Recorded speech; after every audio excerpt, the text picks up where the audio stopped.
Welcome to another video. So today we are discussing how you can use snap layouts for multitasking. So before we do that, if you are new, please subscribe this channel. Okay, so snap layout, what is it actually? So let me show you.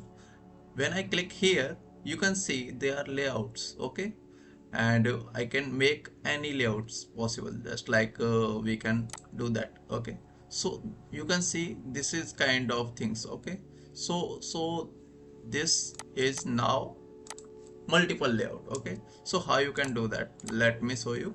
So first of all, you go to settings, click the start bar and go to settings. When you click on settings, go to systems, then you see the multitasking tab here. Okay, when you click on multitasking tab, it will open here.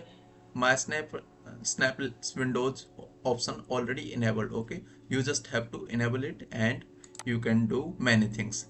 So when I see snap, there are many options, so you can explore one by one if you want to. So that's it. Thanks for watching this video, and see ya in the next video. Okay, bye.